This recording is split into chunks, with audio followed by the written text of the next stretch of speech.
Freemasonry is filled with symbols, emblems, and metaphors, each having two sets of explanation, a regular one and an esoteric one. It is important to note that the esoteric explanation does not nullify the general explanation, but instead complements it by expanding its scope. This is done so to protect the knowledge from those who may misunderstand or misuse it. The best analogy I can give you to help you understand this is that in any big company, without proper understanding and context, the initiatives discussed at the leadership level may be controversial to a common employee. Number 1. Masonic logo. The Masonic logo consists of square and compasses with the letter G in the middle. The general explanation is that in Freemasonry, the square symbolizes morality and is a symbol of righteousness. It keeps us in touch with God and helps us to square our actions. The compasses symbolizes spirituality, to circumscribe our desires and keep our passions within due bound with all mankind. This means to strive to be a better person and ensure those around us are not harmed by our actions. The esoteric meaning of the square and compasses is that they belong to the hermetic symbols of creative deity. The compass is the male phallus and the square is the female vulva. Not only does it reflect the balance of nature, but it also produces new life, which is the greater mystery. We all know the mechanical process by which a new life is conceived, but the mysteries deal with the spiritual processes are hidden. So essentially, the esotericism is saying that the square and compasses deal with male and female regenerative actions. Number 2, letter G. The letter G is posted above the worshipful master in the east in every lodge and also found in the center within the square and compasses. The general explanation is that the letter G reminds us that our every act is done in the sight of great architect of the universe. It signifies the name of God before whom all living beings humbly bow. It also refers to geometry, which is mathematical science upon which architecture and masonry were founded. The esoteric explanation for the letter G is that it stands for gnosis and generativity, the two sacred words for ancient Kabbalah. Gnosis is a feminine Greek noun which means knowledge. It puts high emphasis on personal knowledge and understanding. Gnosis can conflict with traditional monolithic religions because Gnostics do not look for salvation from sin, original or the other, but rather from the ignorance of which sin is consequence, meaning they strive to get illuminated and gain as much knowledge as possible. The final step of gnosis is to turn man into God or angel-like with knowledge of creation, cosmos, and reality. This is similar to Buddha achieving enlightenment or opening the third eye. Generativity, on the other hand, is the belief that all humans are gods and have power to regenerate. This in turn puts emphasis on reproductive organs, which goes hand in hand with the square and compasses being the male and female organs. Number 3, altar lights. There are always 3 burning candles or lights at the altar in open Masonic lodge, also known as the 3 lesser lights or the 3 burning tapers. The general explanation for the altar lights is that the 3 lights are placed in form of a pyramid and symbolize the sun, moon, and the worshipful master. As the sun produces light and energy during the day, and the way moon governs the night, so as the worshipful master to rule and govern the lodge. The esoteric meaning of the 3 lights at the altar is that they form a triangle of sun, moon, and Mercury. This is because the Masonic lodge is said to imitate the cosmos. The sun is symbolic of divine unity, the giver of light, and is the worshipful master. The moon is symbolic of intuition, a necessary component in the spiritual path, and is the junior warden. The Mercury is a symbol of wisdom. It is closest to the sun and has the consciousness that must be harmonized in order for one to progress to unity with the sun, and is the senior warden. Number 4, pillars. In every lodge you will see 2 pillars. One on the right is called Jachin, while the other one on the left is known as Boaz. The general explanation is that these 2 pillars were erected on either side of entrance of the King Solomon's temple, which was built as commanded by God. Jachin, the right-hand pillar, means he will establish. Boaz, the left-hand pillar, means strength.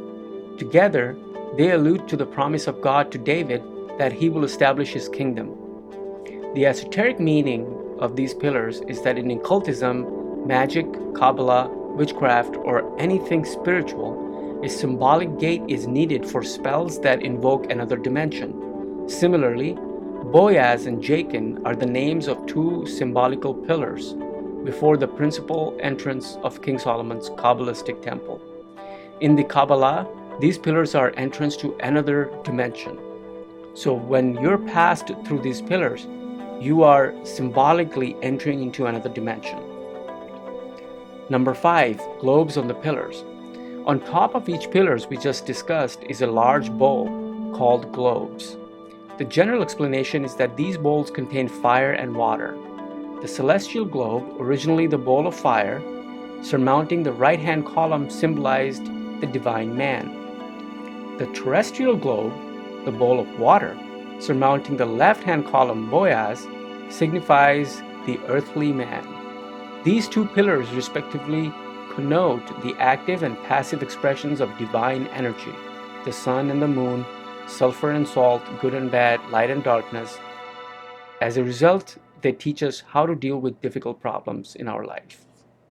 The esoteric explanation of these globes is that in mythology, Hercules reached the limits of Mediterranean and raised two great columns upon which he inscribed non plus ultra, as this was supposed to be the border of the known world. Like Hercules' pillars, the globes sit atop of two pillars forming a gate. Since the globe represents earth and heavens, they symbolize that the entrance of the pillars are to a dimension which is not of this earth nor found in heavens. In King Solomon's temple, these globes were on the pillars at the entrance leading to a sanctum sanctorum, which contained the Holy Grail. Number 6, the eye. This is also known as the eye of providence or all-seeing eye. The general explanation is that the eye is inside a triangle and surrounded by rays of light, with triangle representing the grand architect of the universe and God's omnipresence and all-seeing eye watching over creation. The esoteric explanation of the eye is that in ancient Egypt, the all-seeing eye was known as the eye of Horus or the eye of Ra. Through various myths, they were symbols of protection, healing, and restoration. The left eye of Horus was said to be the moon and his right eye the sun. The eye of Horus very much matches the cross-section of the midbrain, where the thalamus, the pineal, and pituitary glands are situated. The pineal gland is often said to be the third eye and the center of spirituality and spiritual insight, which can be developed in a person. The goal of esoteric masonry is to open that third eye in the new initiate. Number 7, pyramid. Although not located in every Masonic lodge, the pyramid symbol does appear time to time in masonry. The general explanation is that the pyramid is a nod to Egyptian masonry work and how each of its sections fit together with such perfection as if God had built it himself. The esoteric explanation is that the pyramid symbolizes the work powerful masons are doing and emphasizes the importance of regular masons. I will make a separate video highlighting the benefits of regular masons to masonry. The pyramid is only complete when all building blocks are in place. However, to complete the pyramid, the work should follow a certain sensible sequence of events. The large stones can only be placed at the bottom. The foundation must be built before the top. And once the pyramid is built, it becomes extremely stable. And even during its building, no earthquake can destroy it. Number 8, double-headed eagle. The double-headed eagle is mostly recognized with Scottish Rite Masonry. The general explanation of double-headed eagle rite is that of duality. It reminds us that as a man, we're composed of both body and spirit, that we are both temporary and eternal, that both good and evil exist in the world, and that we must perpetually espouse good while opposing evil. It also reminds us that knowledge comes from both study and insight, and that our obligations are both to ourselves and the others, that both faith and reason are necessary at the same time. Number 9, Eastern Star. The emblem of the Order of Eastern Star is a 5-pointed inverted star. The general explanation is that the 5 points of the star refers to the stories which are inspired by biblical heroines in the Bible. Each biblical figure is represented by a color on each of the star's 5 points.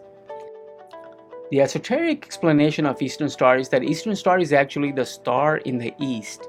It refers to the star Sirius, which is a significant star in Egyptian mythology. It is sacred to God, Set.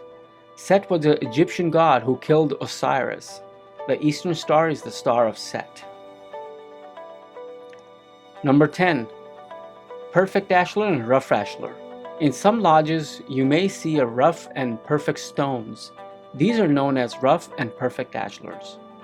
The general explanation is that in speculative Freemasonry, a rough ashlar is an allegory to uninitiated Freemason prior to his discovering enlightenment.